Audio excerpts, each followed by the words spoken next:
Sup, friends? Welcome back to Hobby Vomit. It is me, Matt, and I'm super excited today to be back to do another book review. Um, just up front, I am coming off of a cold. It's been like 10 days, and I just cannot seem to get rid of the congestion. I feel better, but I don't sound better. But I've been itching to do this review for the past 10 days, and I don't want to let it get too far before I do it. So here I am, sounding beautiful. And that's we're just gonna go for it. So I apologize in advance if I sound nasally and gotta stop for drinks and all that good stuff. But before I say anything else, let's get into it. I'm doing a book review today of Discovery by J.A.J. Minton, better known as Talking Story here on BookTube. This was an exciting book to get. A lot of hype around the BookTube community.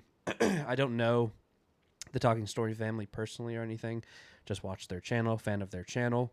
And so when they announced they were making a book, I, of course, like a lot of other people, jumped on board.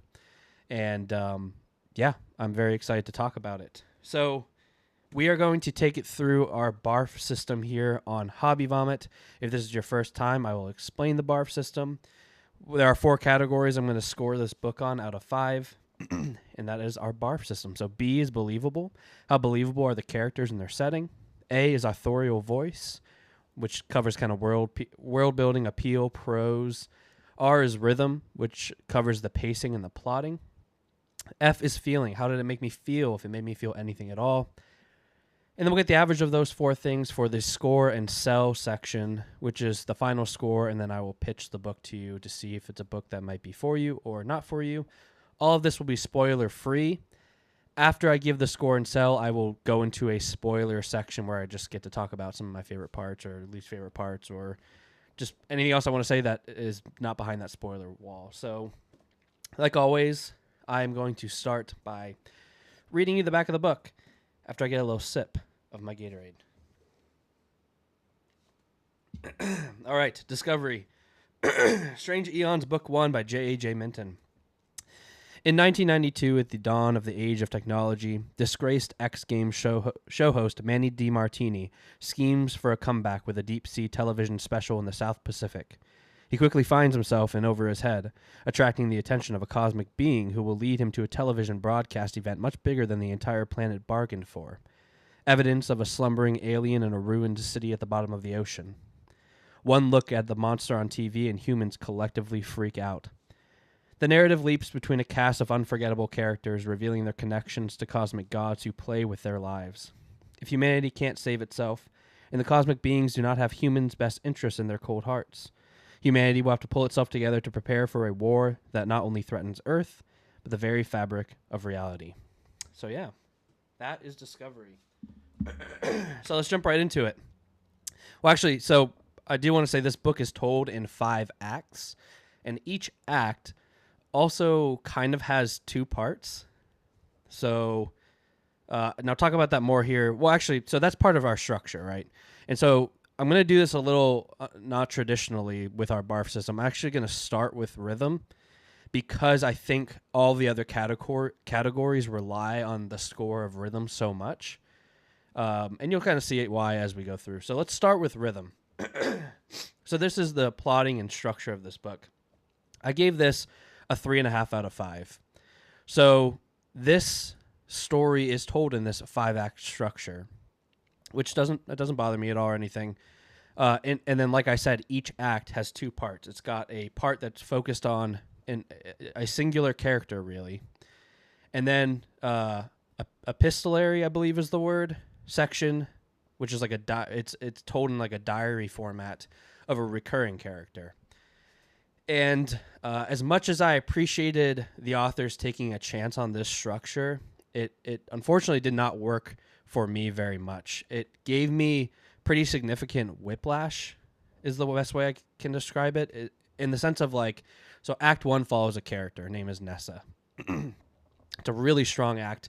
I think what you'll hear in a lot of reviews of this book is that it hooks you right out the gate, and it really does. The Act 1 is extremely strong. There's cosmic horror. It's tense. It hooks you. And then you get to the end of this, and it immediately break slams and then puts you into this diary format. And then, when I was reading, I was like, all right, I'll get through the diary format. This is kind of telling me the state of the world. And then we'll get to part 2, and then we'll continue on with these characters. Except for when we get to part 2, it's everyone you learned in part 1, yes, they still exist in the world, but it is completely a new character. So now you got to start all over. And I felt like I was starting over at every part of like, okay, now I got to learn this character.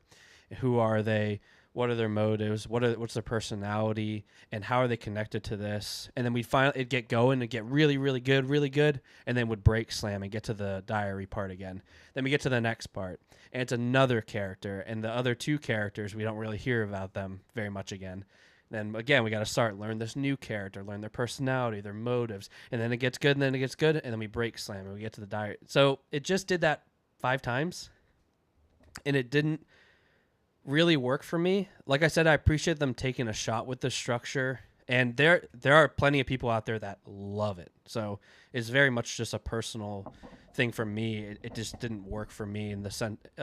What I would have loved to see, or I think what would have worked for me a little bit better, is more of just a traditional epic fantasy where we get these 5 characters interwoven, kind of like a Game of Thrones, where chapter to chapter we're jumping from character to character and slowly learning them all together.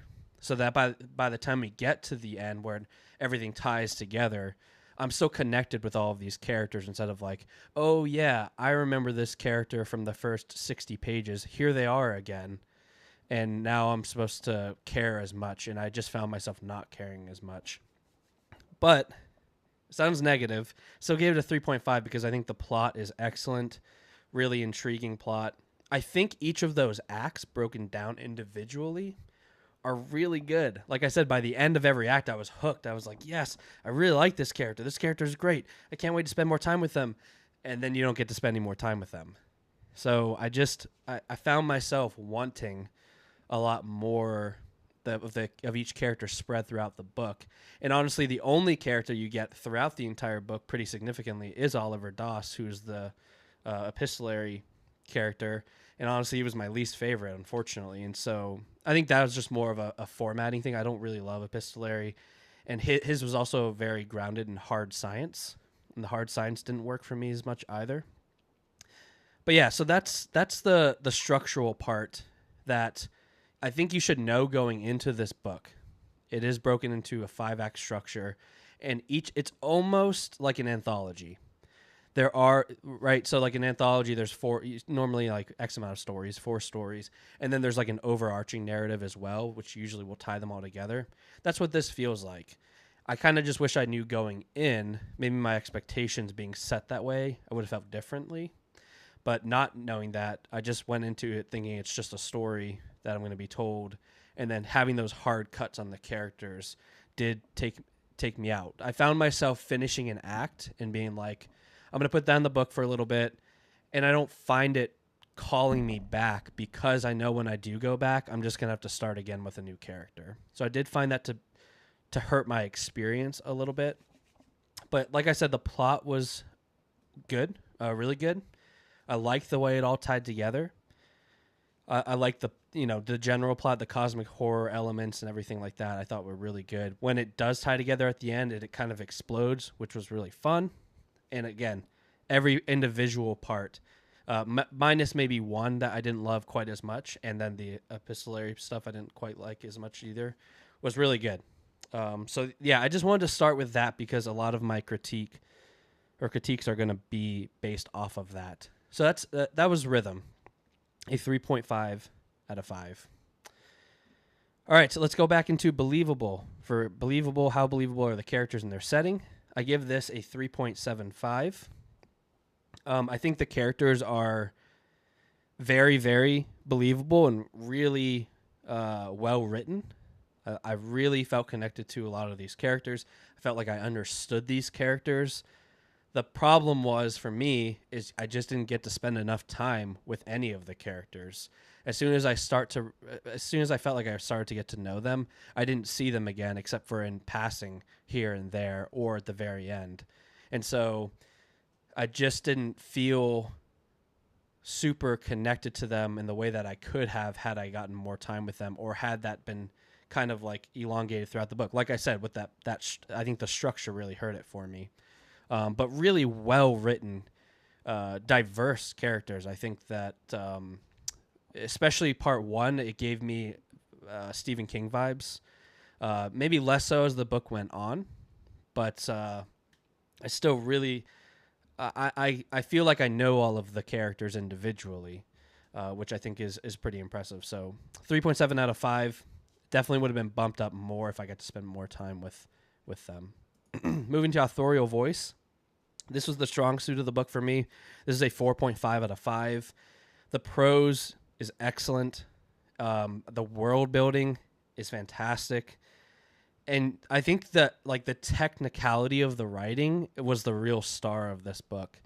This does not feel like a debut novel. This feels like a extremely well researched novel. You can tell that they put in the work for these different cultures and for the way that people would react to something like this, to this cosmic horror nature. And I just found myself constantly impressed at how well they executed that. And just being able to pull off a genre blender like that.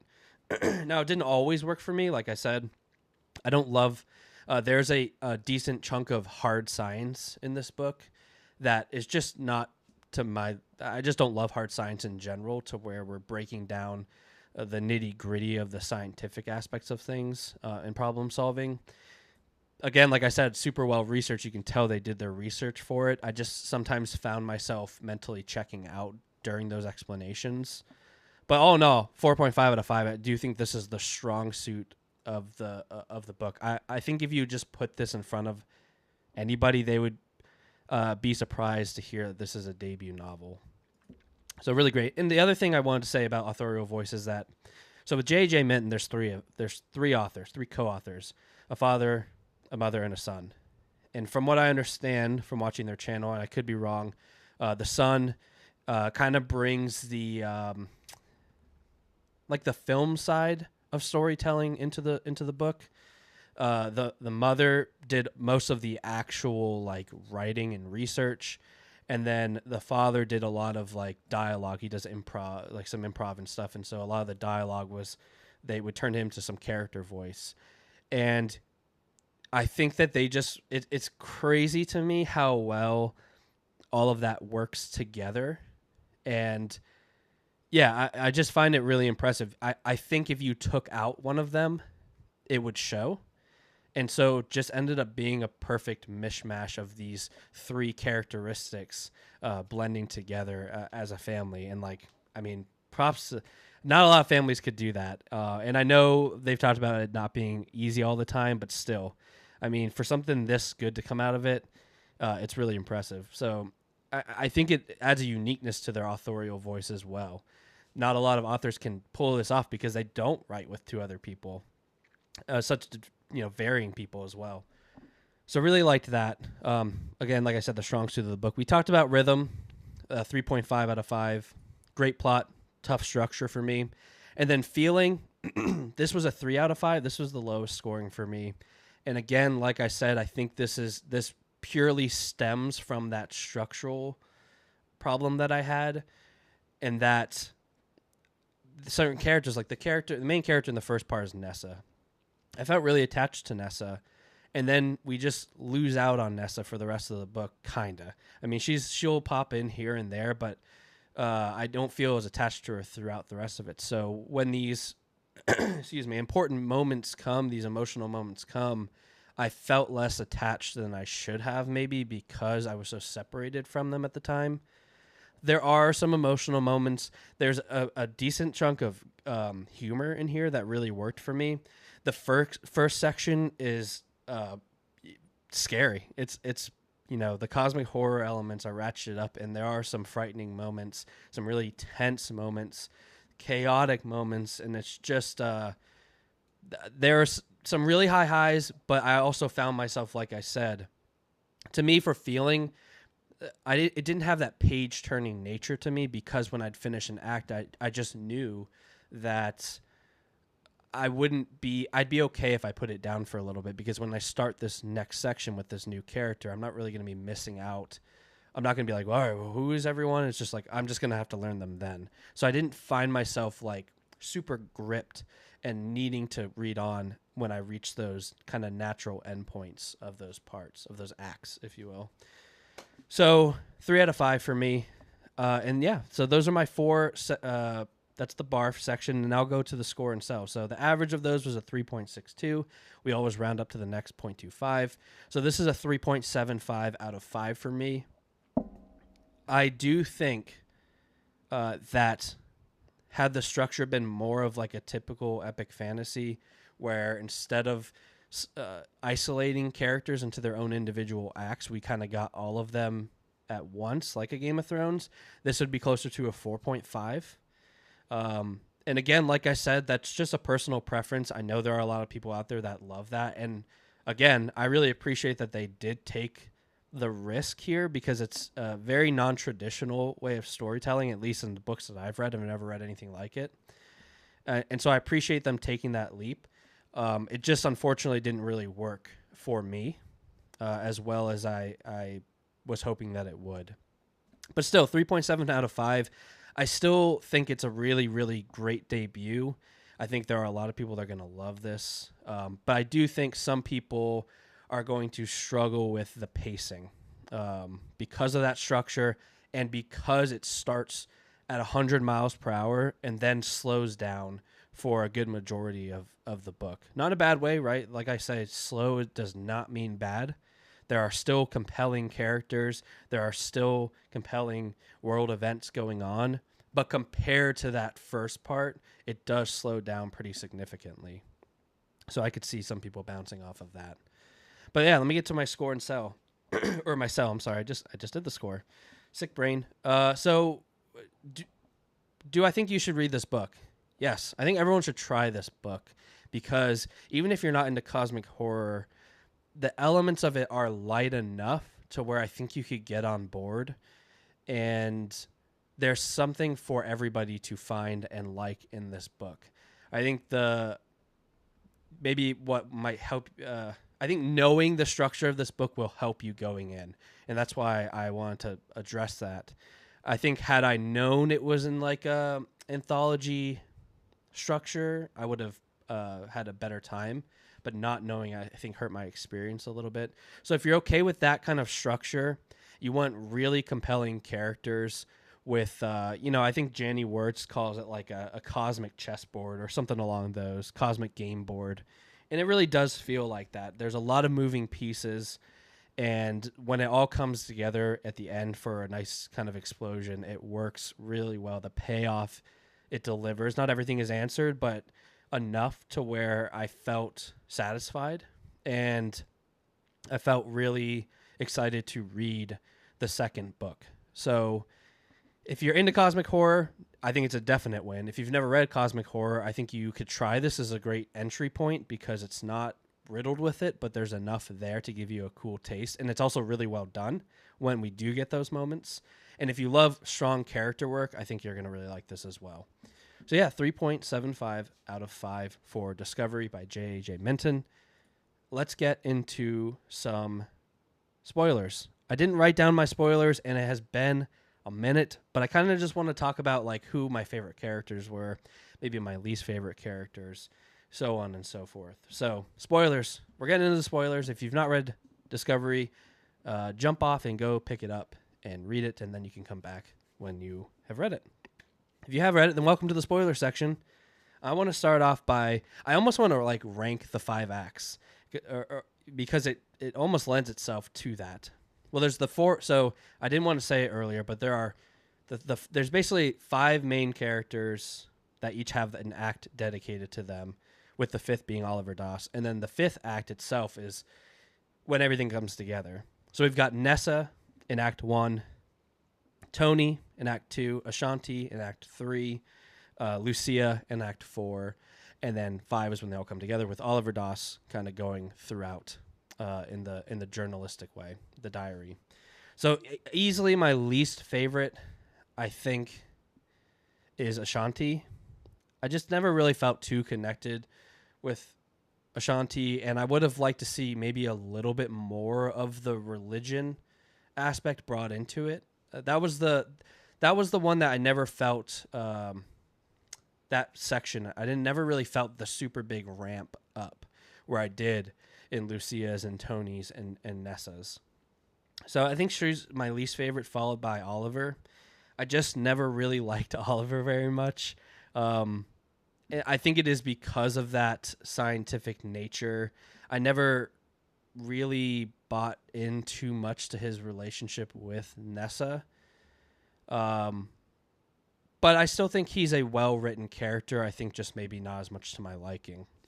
So then after that, I think Lucia would be next. I really like Lucia. She's got really fun quirks.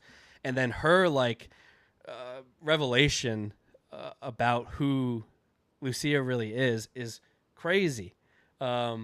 Crazy. That was such a fun section to read, learning about, just like who her parents are and what she really is. And kind of in that same section, we also got Sister Mary, who doesn't have her own part. She's the one that kind of also goes between parts. I will say she starts off very, very light, and we get more and more of her. And she kind of shares Lucia's part with her. I found her to be a really compelling character as well. I think she's kind of a fan favorite. But I really like Lucia, and yeah, I'm excited to see where she goes. But my two favorites were it's interesting because Tony as a character maybe isn't one of my favorites, but his section definitely was. I think his name is Voldemar. I think that's how you pronounce it, Voldemar. Like the ex-Nazi grandfather of Tony and his mentoring of Tony. I just found that section of the book so compelling. I loved that storyline. I will admittedly that was maybe the hardest to get into as well, because that was the first time. That was Act 2, right? So that was the first time I was like, oh, are we just moving away from Nessa and Oliver, who I just met? When are they going to get introduced? And then you get 40 pages into his part and you're like, oh, they're just not. This is just Tony's thing. So it did take me a little bit longer to get into his part, but once I did, I was in. And I love just the kind of a coming of age, with being mentored and not really connecting with his own parents and acting out. And we got Sorrow there as well. I think that's how you pronounce Sorrow. And I just loved his part. I loved it. And we got some nice cosmic horror elements in there with the box, and that was fun. I think that might be the first time we see Mary as well. I can't remember if she's in Nessa's part, but I almost want to say she's not. I think she just shows up at the end of Tony's part to kind of collect the goodies, the box. And she's already kind of the way that they describe her walk, she's instantly kind of recognizable from there on out, because she almost glides, which is really fun. Which you get a nice payoff for that later, which was great. But yeah, I really liked Tony's part. I thought it was really good. And then my favorite part, which seems to be in line with a lot of people's, is Nessa's. I just think it's, man, that it just could have been a short story and it would have been totally fine. And obviously it would have tied up a little bit differently, but it's just, she's the most, I think, a fully recognized character, and her struggling with, shooting up to the top super quick and finding her place in this room of chaos, really, of them trying to discover or to decipher what's going on with this discovery and with the tapes that are being sent to them and with the letters that had been sent to them. And it's so good. And the cosmic horror elements in that part were also maybe the best. It's either that or Lucia's part. The Lucia backstory was also really good. I wouldn't say that was as much horror as just cosmic cosmic horror, but interesting. Where the first part with Manny DeMartini and his expedition and the boat and them going mad was genuinely frightening, the way that it was written. So I think that was my favorite part. And then we can talk about chaos as well, the final part. At first, I didn't really like the resolution of a character, of a god, Chaos, coming in. We had just been told kind of the scope of things and how little humans matter here. And that doesn't bother me too much. When Chaos reveals that kind of everything that everything bad, not everything bad, but a lot of the bad that happens to our characters here are really just his own doing. And so it does feel like a decent chunk of the agency got taken away from the characters, and that it doesn't matter what choices they made, chaos was going to steer them towards the bad no matter what, which, you know, it's tough for me because I get it's super in line for like a chaotic god, right? It makes sense. And the way his character is, I love his character. It's so good. And it's just pure chaos personified on a page. And I think they killed it. And like just him, like he's sitting on the desk, like kicking his legs back, like chatting with Sorrow. And I love his confrontation with Sorrow. It really just reveals the true scope of what's about to happen in the future books. It does worry me a little bit to how connected off. You know what I mean when I say, like, in book 2, when these characters inevitably come back, I'm assuming return, how much of what they do is going to actually matter versus what Chaos wants, because Chaos is just going to do what Chaos wants, and these humans aren't really going to have any say in it. That's kind of what I'm worried about. So yeah, we'll see. We'll just have to see going forward. But yeah, I think the cosmic horror elements were the highlight of this book. They're just really, really well written. The low light for me was the epistolary. I hope I'm saying that right. Epistolary nature. Again, just preference. I have the same preference with like Stephen King when I read Stephen King books. He does this a decent amount. Is he'll, insert newspaper articles or whatever, and like just like Stephen King. Well, I think they are very well done here. They are written in a very appropriate way. Technically, they're very sound. I just find myself preferring to be with a character, not a diary entry. So that's just preference. So that was my least favorite part.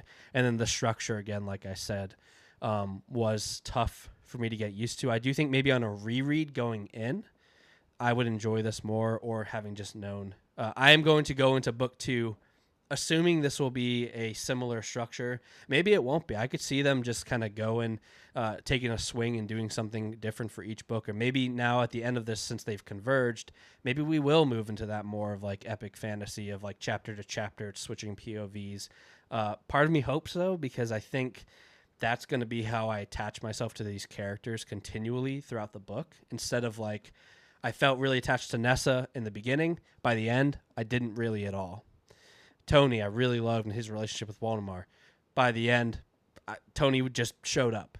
And so I'm hoping that's alleviated a little bit in the future books. But yeah, I think that's all I've really got to say. I'm sorry I didn't say any more specifics with spoilers. There are some other good moments. I mean, Sister Mary dying was pretty unexpected. I wasn't expecting her to die. And so I'm excited to see what the repercussions of that are.